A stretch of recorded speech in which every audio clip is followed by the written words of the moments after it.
The reason that they pick Shopify right now is because Shopify powers hundreds of thousands of small businesses globally. Thieves can profit by taking over your store admin access. They change your bank details. They open fraudulent lines of credit. They drain your balances and redirect their payouts. This happened to me once, and I only lost 5 orders before I was able to fix it. People would order something on the website, and then the payment would not come to me. The payment went to the person that hacked my site. Welcome to the Dirty Heifers podcast. Soap making, small business, and so much more. Let's get dirty. Welcome back to another episode of the Dirty Heifers podcast, the show where we talk soap, small business, and all the stuff nobody warned you about when you decided to be your own boss. I'm Margaret, and I'm here with my lather-loving partners in business and bad decisions, Jesse and Shauna. And before we get into today's chaos, we want to give a big shout out to tonight's sponsor, Bawana Bath & Body. If you love beautifully made soaps and bath products from someone who actually understands makers, go check out Bawana Bath & Body. We're so grateful to have them supporting the show and the maker community. Now let's talk about why today's episode feels a little heavier than usual. First, the HSCG 2026 conference has been canceled. And for a lot of makers, that wasn't just an event. It was a connection, education, and a whole lot of motivation in one place. Second, we're seeing some makers already step up and create their own spaces from other conferences like the one in Kentucky to grassroots meetups forming online. And third, we're diving into something that should scare every small business owner. Creators getting hacked out of their Shopify stores, losing money, and struggling to even reach a real human for help. So yeah, we've got a lot to unpack tonight. But before we do any of that, you know what time it is. It is the word of the week. Are you ready? All right, it's spelled OBSEQUIOUS.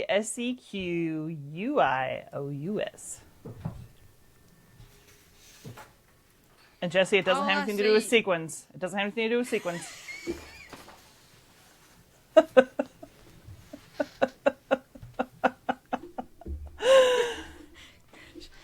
Stay out of my brain, Heifer. Or obstetricians, okay? Neither of those are involved.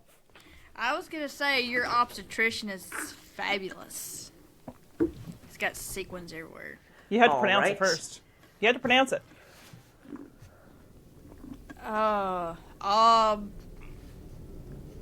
Squeous? Obsequious. Obsequious? Shauna? Obsequious? Obsequious. Obsequious. Obsequious. Obsequious. See, it's got sequins in it. It does have sequins in it, but Sparkle, it doesn't sparkle, sparkle. have sequins in it. Yes, my sparkling friends. Would you like to hear a sentence? I'm dying to know what Shauna did with sequins. What did Shauna do now? Shauna was being very obsequious to the supplier at the conference, complimenting everything they did, even when the booth was literally falling apart.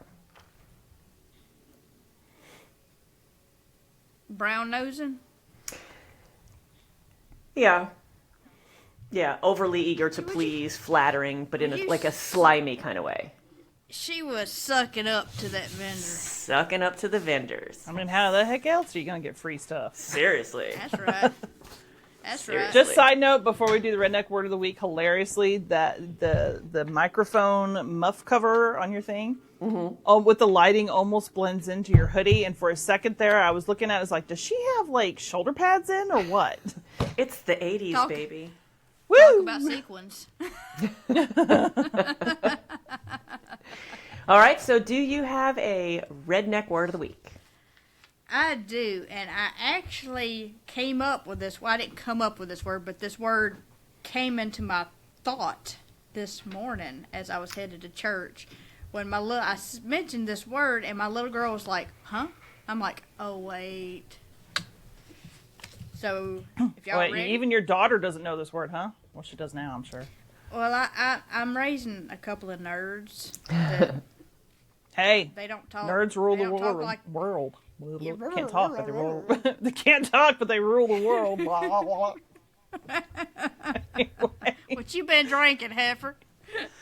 Sweet tea. I don't know. Anyway. All All right, here we go. Oh, it's spelled capital T, capital Niney. And for reference, I just kind of guessed at how to spell it. I ain't never thought about how to spell it. All right, What I so come up with. I'm going to say T90. T-Ninny. Uh-huh. That's T-90? It's T90. T90. T90. And what I'm thinking of is like, I don't know, some old exercise program like the T90X something or other. I don't know. You know, I used to do P90 way back in the Oh, that was I did P90. too. I knew it sounded I did. familiar.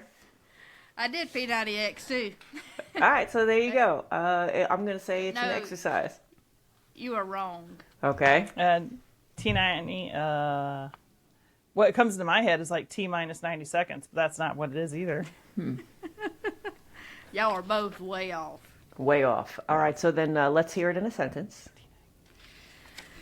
So, I met these two heifers, one from Pennsylvania and one from New York, and up next to them, I am T90. Oh, so Oh, you're you're just tiny. tiny. I'm tiny. T90. Like we were All right. ever going to get that one. Yeah, no, I would not. There's too many syllables but- in it. But Like, but when half I the sa- time they leave I mean, this- it's a common thing said down here is T90, and I don't know how my kids have just never paid attention to it. I don't guess, and I'm like, oh my gosh. I Oh, I my handed goodness. Rachel my phone. I said text T90 to my phone. She's like, huh? I'm like, just type in Jesse and text T90 and then send it. Because I was driving, you know.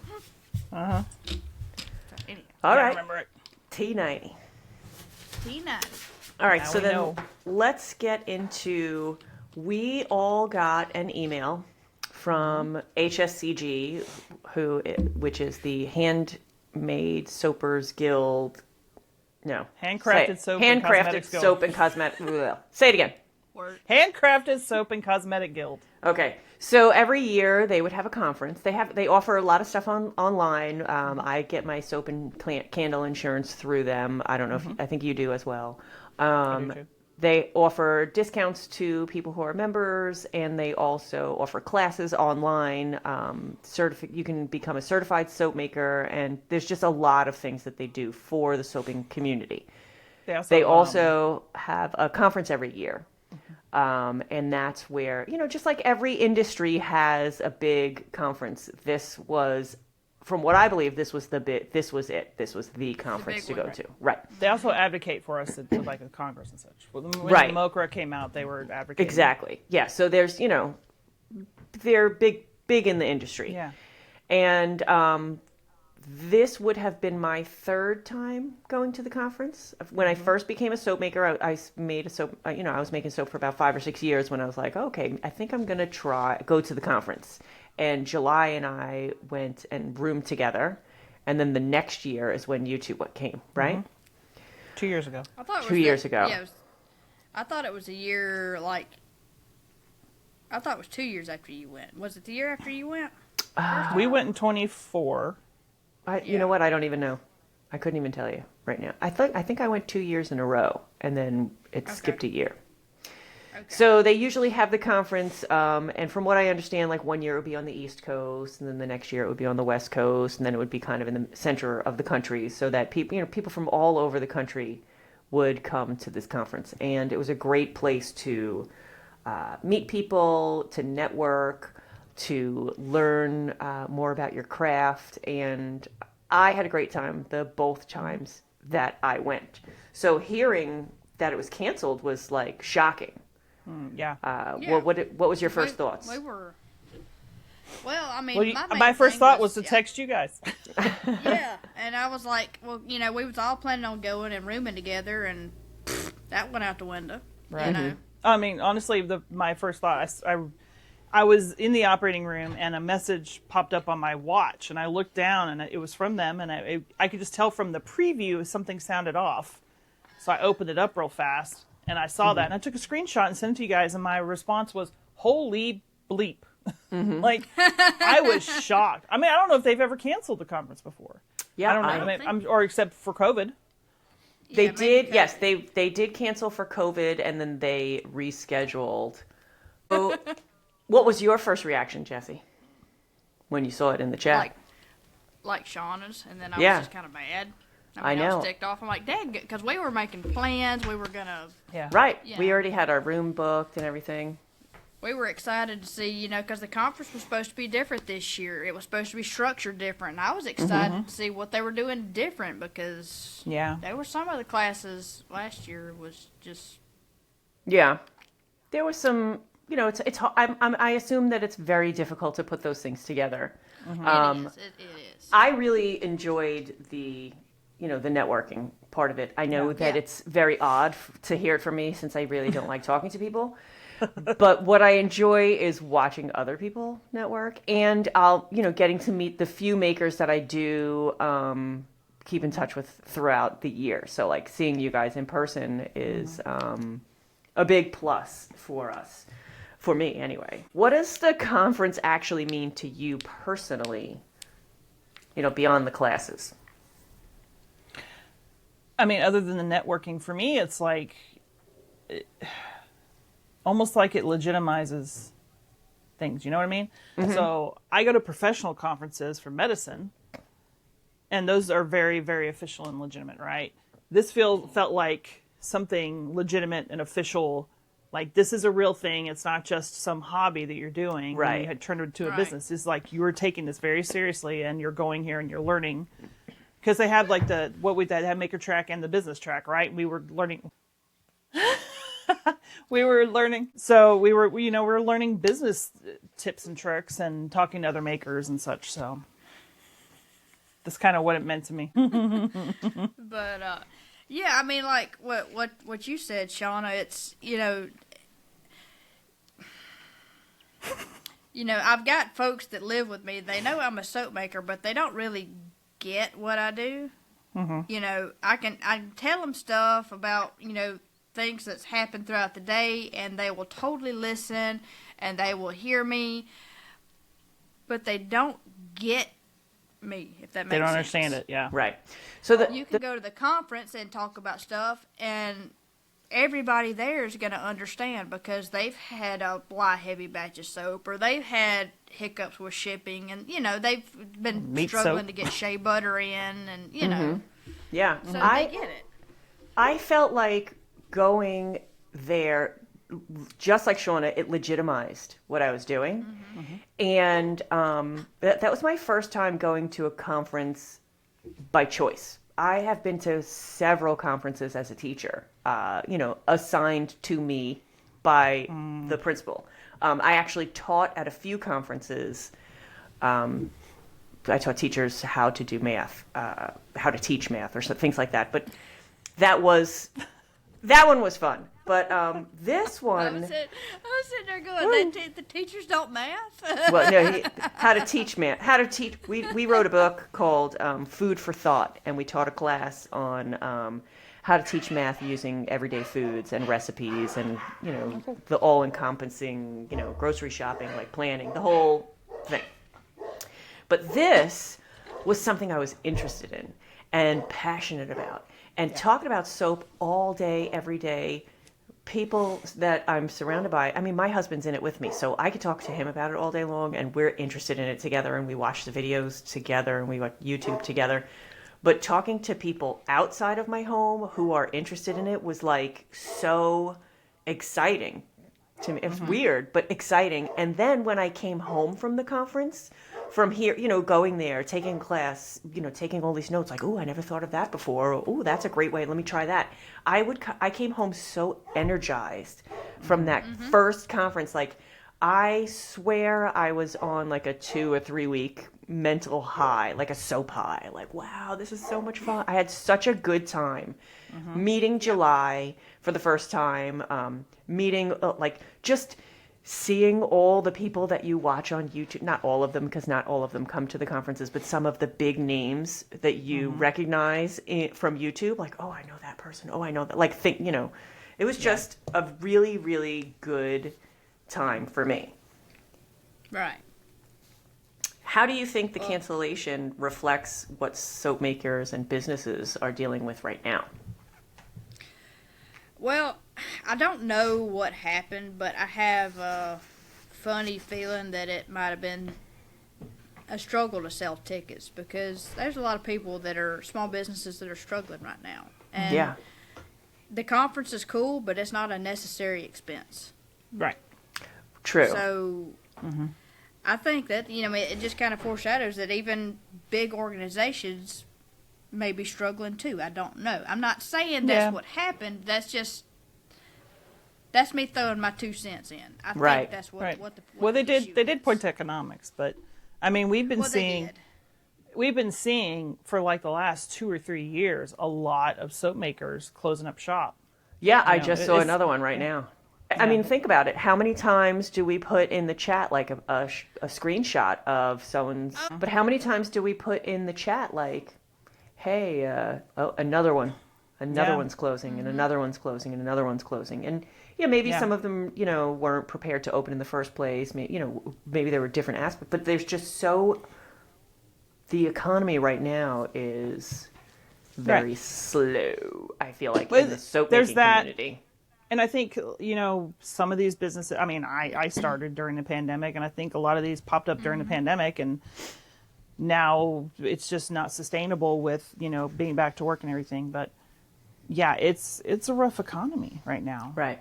Do you think that is indicative of any bigger shifts in the industry? How so? I don't know, like less smaller makers and a lot of people Dr. Squash just got bought out and, like just a lot of people combining. I don't think Dr. Squatch getting bought out is indicative of the economy. I think it was they saw an opportunity, and so did the bigger business, and they were like, Well, "Oh, you want to give me 1 point whatever billion or a million, whatever the frick it was? Frick yeah!" It was almost $2 billion, I think. But I mean, that's more along the lines of like Old Spice makes soap, and now Unilever. That's a market that they wanted to dip their toe in. Mm-hmm. And they throwed an offer at Dr. Squatch, and I mean, can you blame them? No. I think it's just several years of, I mean, it's not just this year. I think it's multiple years of the economy being kind of rough, and it eventually catches up to you, and people are like, I can't continue doing this. I can't sustain this. Yeah. Do you think? I mean, my business has struggled recently too, so. Mm-hmm. Yeah, definitely. There's definitely been a slowdown in business. Yeah. What do you think people are going to miss the most? The education, the vendors, or the community? Networking. Yeah. Community. Meeting each other. Socializing. Yeah. I like networking with different soap makers and with different vendors. I mean, I was looking forward to they were the day before everything started, they had the classes that you could sign up for and pay extra for, and they were going to include those now. Yeah, I didn't do those last time because you had to pay extra for them, and I didn't know if I was going to be able to make it there. Yeah, I did the candle one last time, and it was fun. Yeah, Shauna did the candle making one. I helped July set up a booth. Yes. I had signed up for it way ahead of time.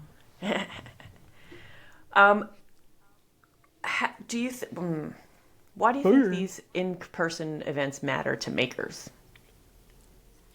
I think it's a lot like our listeners tell us. It's a socialization type thing. I mean, we kind of, even though we do communicate, but part of the life of a small business owner is you stay isolated a lot of times. Unless you've got a publicly open storefront like a brick and mortar, a lot of times you're isolated.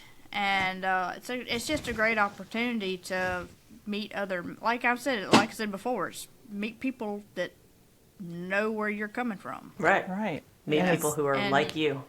And it's like, some of our listeners say, like, they feel lonely and listen to the podcast with other people who go through the same things makes them feel less so. I feel like going to this conference with all these people who are in a similar situation makes you feel less lonely. So did they actually say what the official reason was that they were closed? Yeah. Just the email said that with the economy and a lot of businesses struggling, it didn't seem like a thing that. Do you feel like makers are believing that? Do you think people are just, oh yeah, that's true. Well, they Yeah, just why stated economic trouble. They didn't state that they were struggling economically, like Right. they couldn't sell They said tickets. small makers. But Right. if you read in between the lines a little bit, Right. I Right. mean, if the makers are if- struggling, then They're not gonna buy going to be tickets, buying then. tickets. Exactly. How much do you think, how much of this industry relies on connection and not just education? I mean, there's a certain part of it. I don't think it's your business relies as much on networking with other soap makers. But No. Well, But I mean, it's- a big thing that's been talked about this week between not only you two, but all over on line was the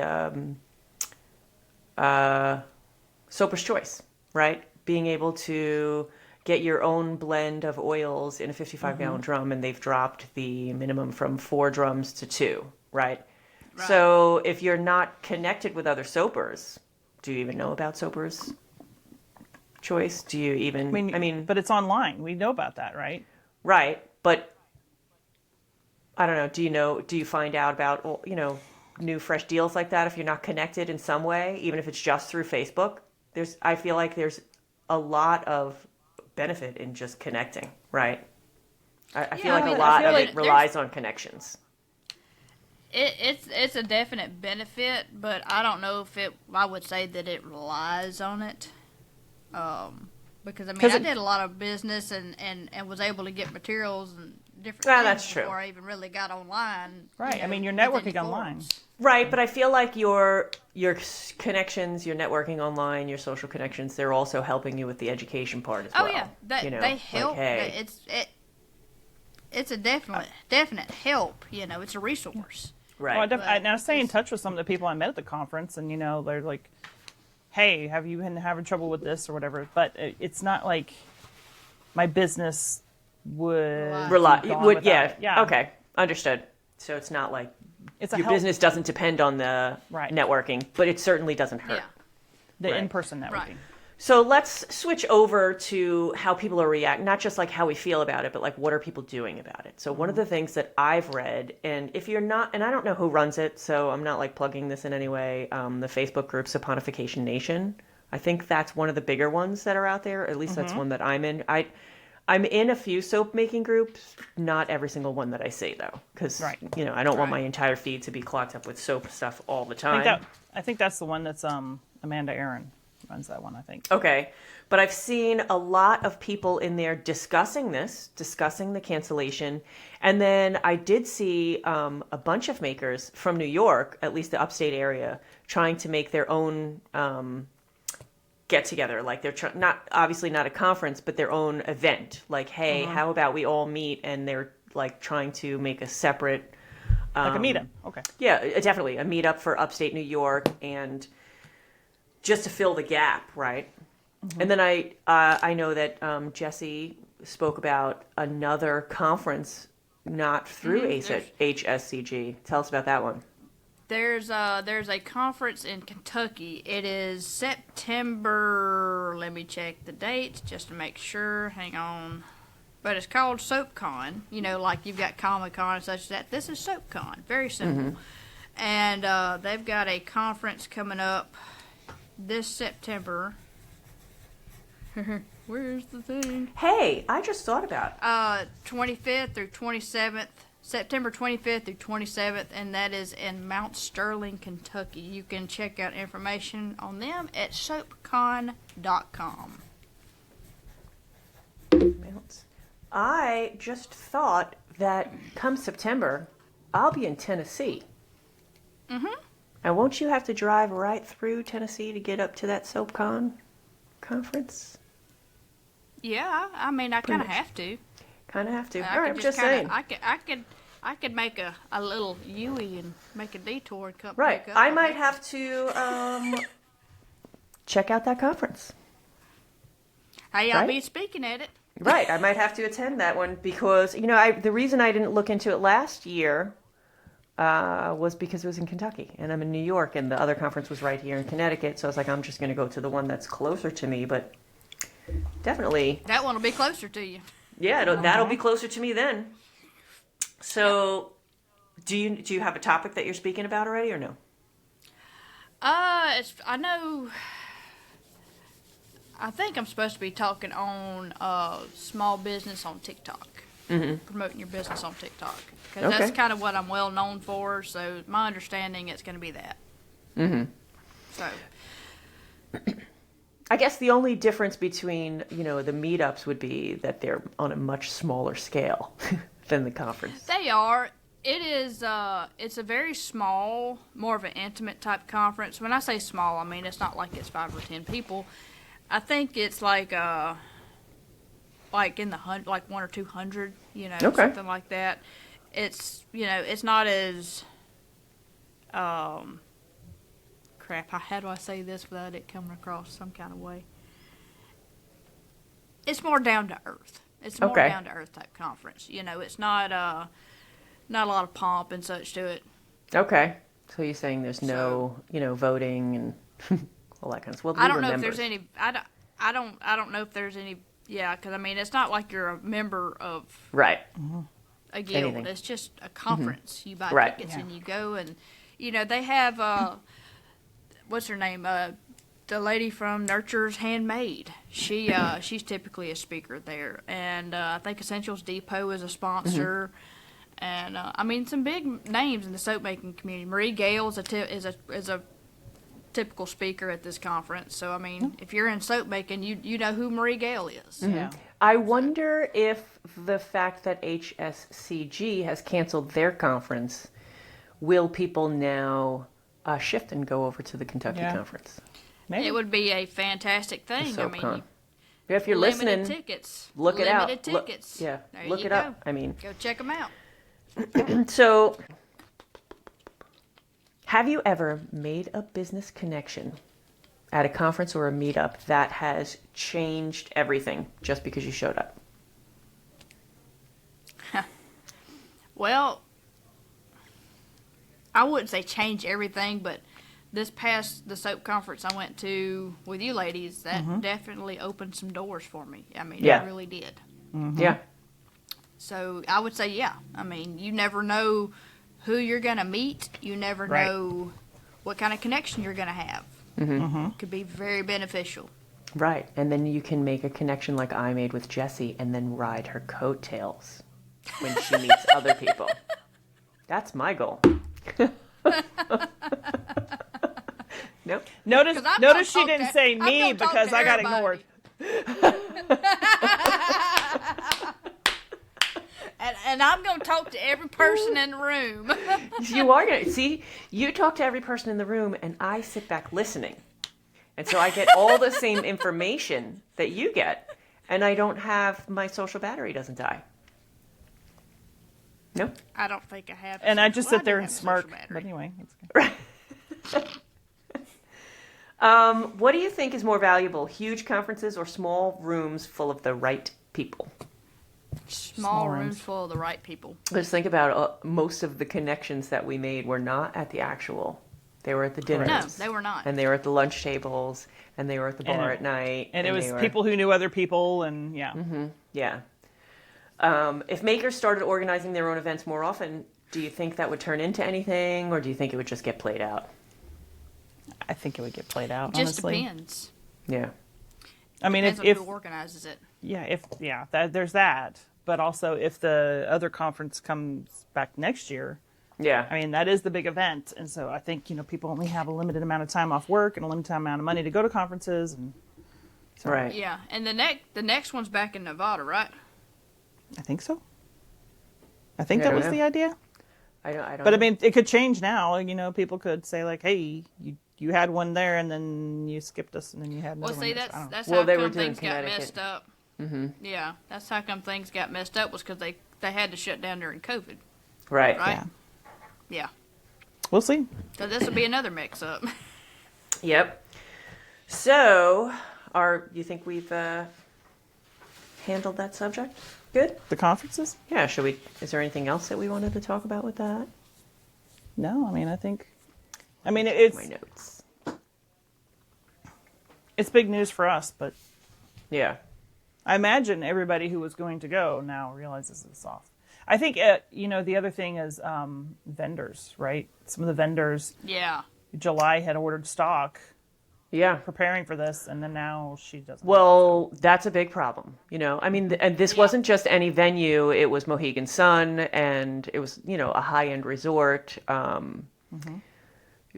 They did mention that they wanted to keep it affordable for everybody, so that might have been, some people didn't stay at the resorts anyway. They would stay outside and then attend the conference. But for people who already booked flights or travel, Man, and I almost booked my flight You that really morning. did. I almost. I remember that. The price dropped down to like $400 even. I'm like, man, I should go ahead and get this flight, get it booked, send Margaret the information, because you were going to pick me up at LaGuardia, where I was going to be flying in at. Man, I'm glad I waited. Yep. Because y'all know me, I want to save money and I always book those flights that can't be canceled. Right. Well, think about the people who booked those flights already. Like, think about, like, Lee Choi, who the bath bomb press. That's a lot of equipment and heavy stuff that she's got to She is so sweet. I know, she really is. But that's a lot of stuff that she's got to ship and make plans on shipping. I would assume that those plans are already in place, right? When you're shipping that kind of freight from overseas. So, Where is she from? Canada. Is she Canada? Yeah. What part of Canada? I couldn't tell you. Yeah, I think it probably affects the vendors a lot more than it affects the rest of us. Yep. Yeah. We may just have to have July in here and do Well, something that was special. another thing. Like, July's like, I ordered so much stock because here you are. She's from Canada, and shipping from Canada to the United States has become an absolute circus. So she was hoping that the conference, if she would bring all of her products with her, obviously she's selling to soap makers, and the conference is full of soap makers. So Right. perfect. And you would avoid all your shipping fees, and you would avoid, all of that. So she really ordered a lot of stuff, and then it got canceled. So now she's thinking about running some kind of a sale. And if she does that, we'll definitely put her on here too. So if you're listening, Absolutely. we'll put her up here. Actually, aren't we due for another thing with her? A contest? Maybe. You've got eyebrows going. I know. We had talked about having her back, a few times a year to do Yeah, things. we definitely did. So we'll have Maybe another live. Yeah. So then the other huge thing that happened this week, I came across a video this morning in my doom scrolling that Shopify owners, people who have businesses that are run by Shopify, they've been getting locked out of their accounts, and people have been hacking them. Taking out and credit cards. Taking out credit cards, and they're coming up with, like, one woman said $45,000 they took. She doesn't know if she's getting it back. So, and I found I saw hers, and the comments said, oh, I just saw another video of that. So I looked, and I saw within 10 minutes, I found 3 videos of people whose Shopify accounts were just completely hacked. And that, coming that we had the guest, what was her name again? That we just had? Cindy. Right. Yeah, Cindy. And she was talking about people being litigious, and how Shopify was a better place because they helped you out with your ADA compliance. And now here we are, and Shopify is getting not Well, good yeah, news. she said they have the security built in, and you have to put up all the firewalls on your WooCommerce website. And I was talking to Brad about that, and then just today you start sending these videos. I'm like, okay, well, Yeah, because I was like, maybe And- I'll make the switch to Shopify, and this terrifies me. So, go ahead. Well, to be honest, I think that would be a thing that could happen on any website. It can. Company. But Right. it seems like Shopify is one of the biggest places, and if they can figure out how to hack one of the sites, they could probably hack more of them before they get stopped. Yeah. Yep. So I think There that's was- probably why they're attacking Shopify right now. A Chicago vintage shop reported hackers accessed their Shopify account, opened a line of credit, and ran up more than $33,000 in fraudulent charges, and the owner warned others to use two-factor authentication to monitor their account emails. But then the video that I saw today, that woman said she already had two-factor authentication on her account. They changed it. They locked her out. And then she couldn't get in touch with an actual person because Shopify is all about bots, like AI, those bots. So she talked to the AI bot for over 2 hours while these people were racking up charge after charge after charge after charge. And when she finally got to a person, they couldn't tell her that she wouldn't be responsible for all of those charges. She was also the one that, wasn't she the one that said that they had not hacked her Gmail account associated with it? Right. So, yeah. So they went directly through Shopify. They went directly through Shopify. Yeah.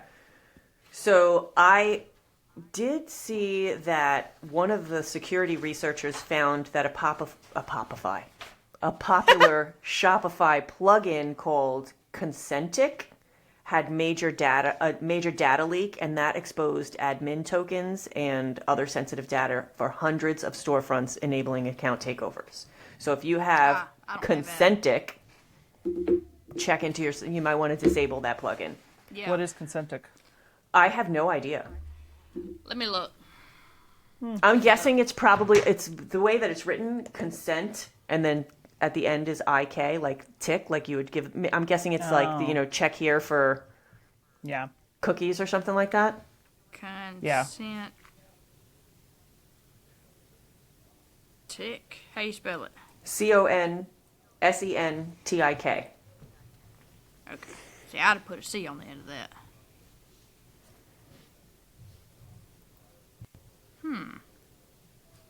It's not showing up. Oh, hang on. Hold up. Apps.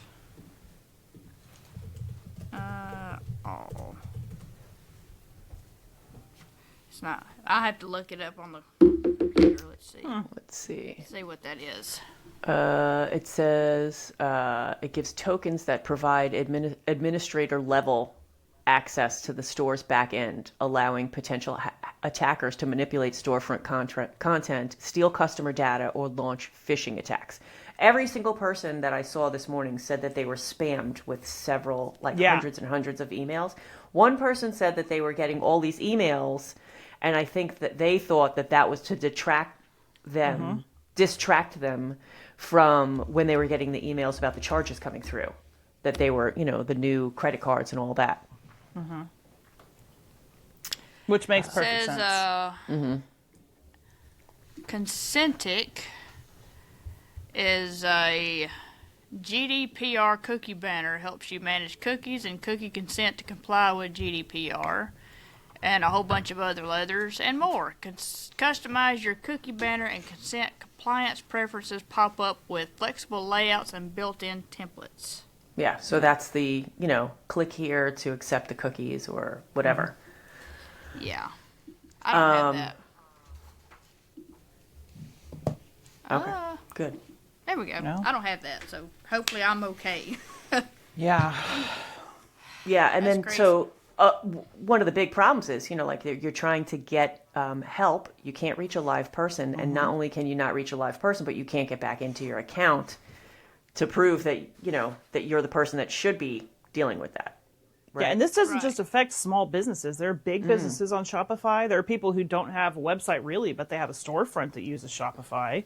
So, I mean, a storefront like a brick and mortar that runs off of Shopify. Right, so. that runs a POS off of it or something. Yeah. Right. And then some people who had this issue said that, Shopify was telling them to send us sensitive, documents to prove who they were, but through questionable channels, and then they'd have no result or no resolution. Like, send us this to prove who you are, and then nothing, crickets. Right.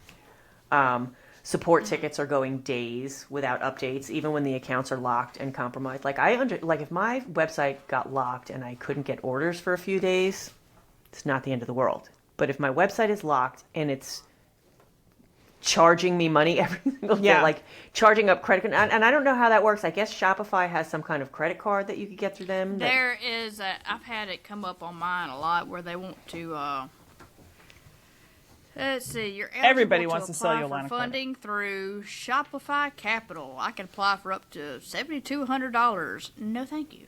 Yeah. Well, that's what it is. These attackers are going into your Shopify account, fronting that they are you, applying for these credit cards, and then spending them, and then you're responsible for it.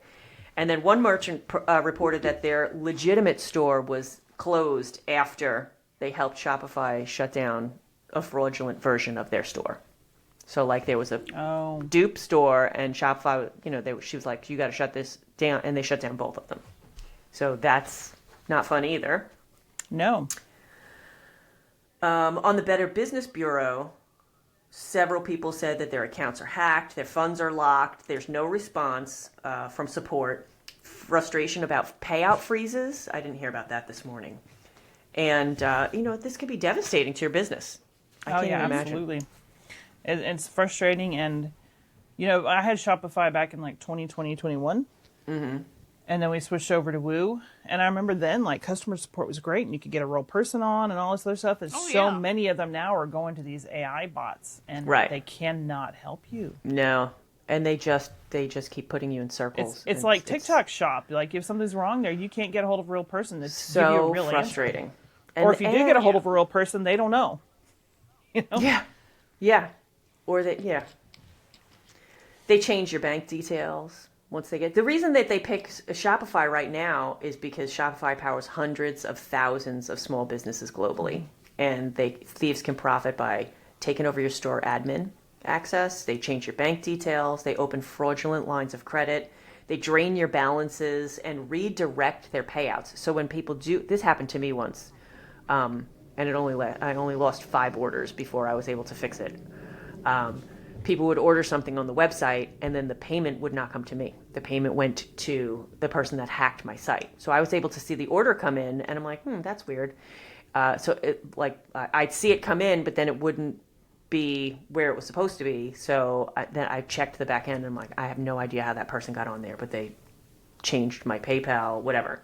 And then they're also using your credentials to attack other businesses. This can actually...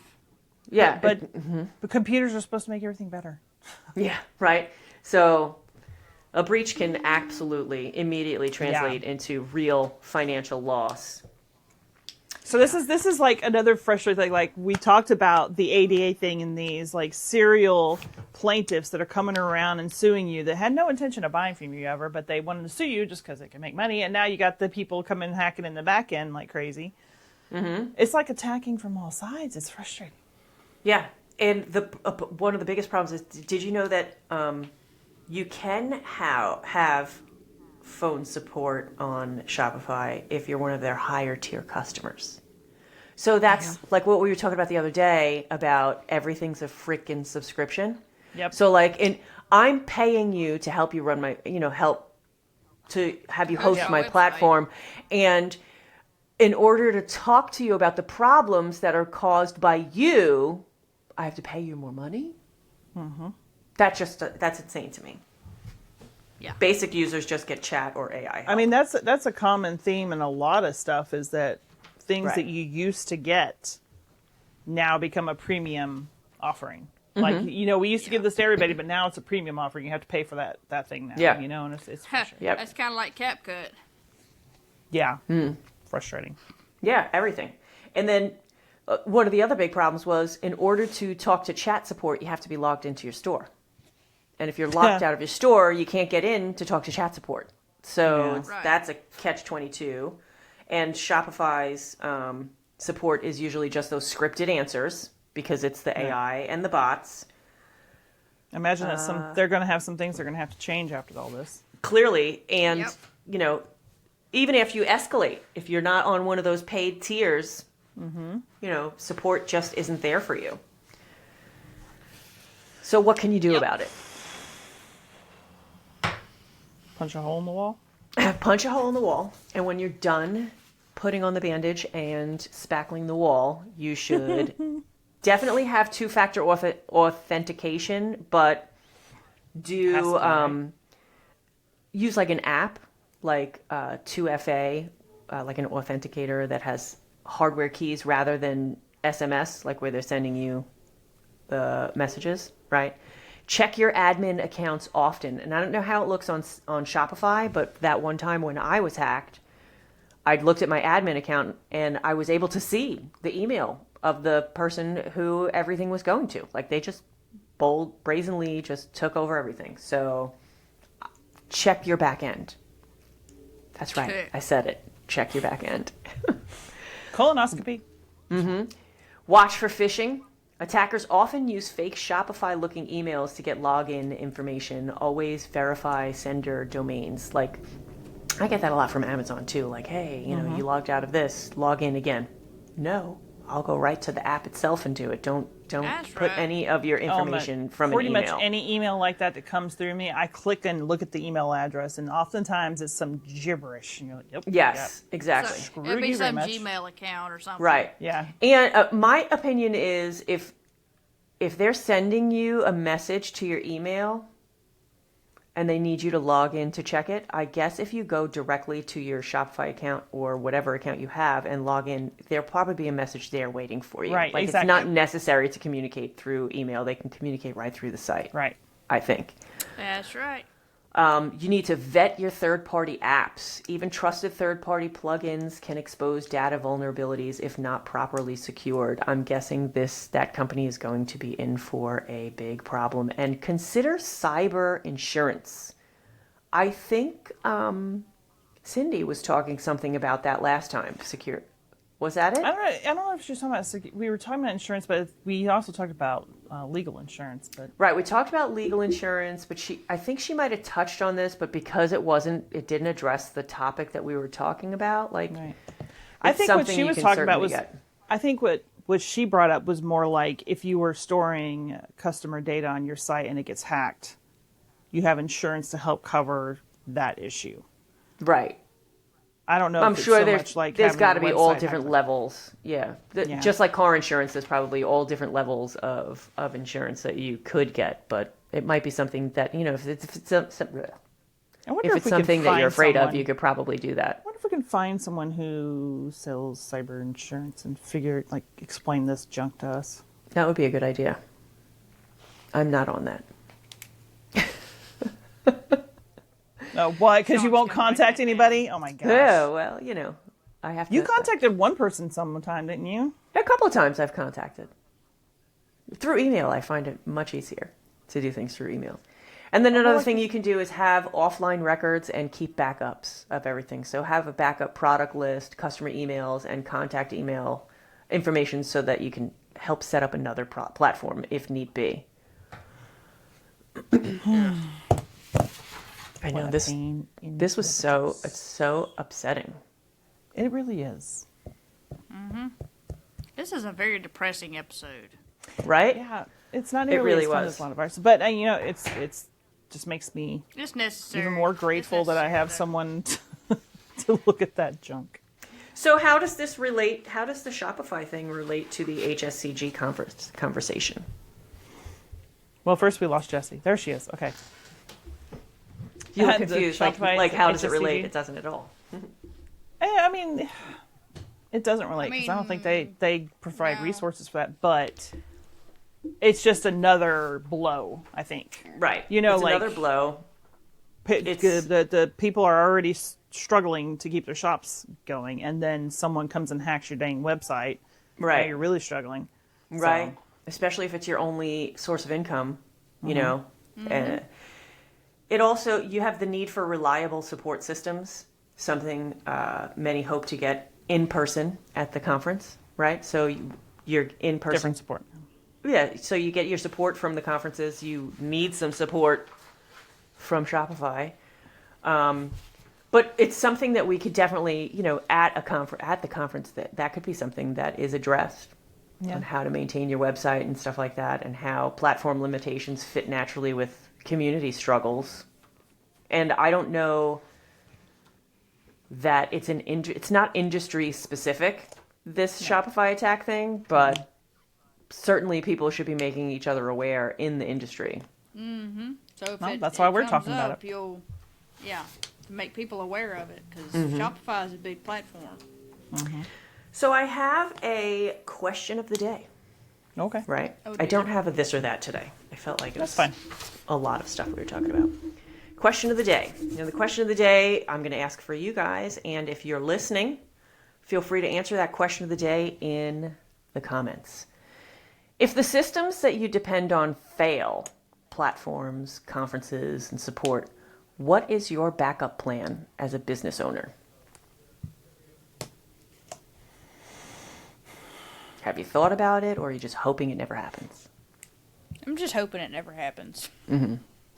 Yeah, I mean, obviously if if online is no longer an option, it's brick and mortar, but that's limiting depending on where you are and if there's a spot that works and whether or not you can afford to rent one. Or It just depends from person to person, to be honest, business to business.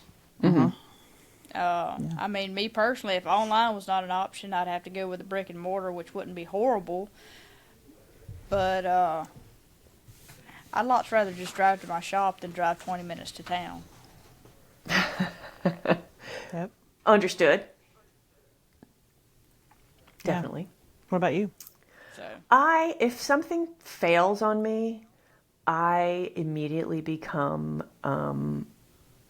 obsessed.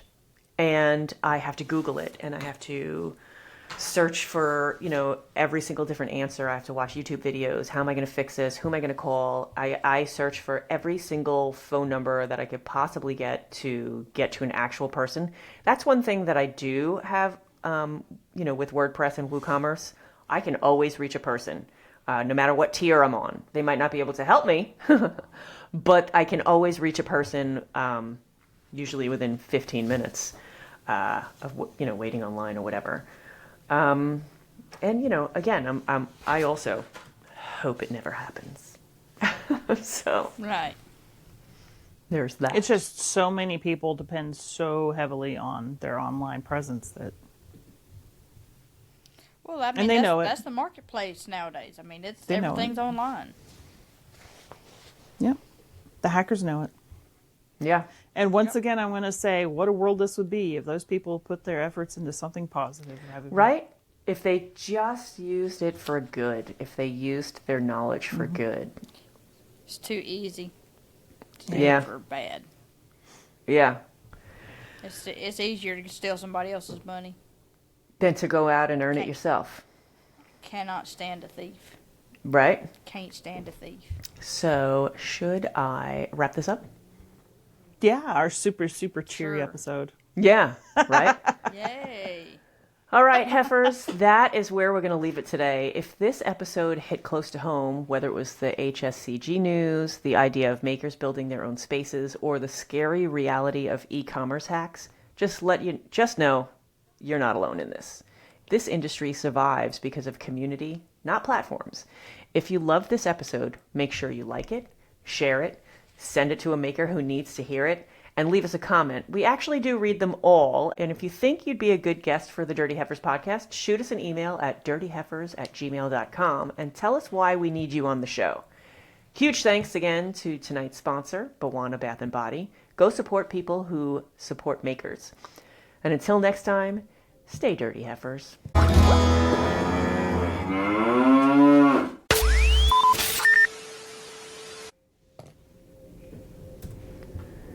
That was a sad. Yeah, we weren't. Sad episode. We weren't. Yeah. We weren't as animated that one. Well, I guess. But I mean, it's reality. It's reality. When the It's topic real. hits, but people do need to hear all that stuff. Otherwise, we're just fluff. I like fluff. Jesse's good at fluffing. What? We thought you were fluffing earlier.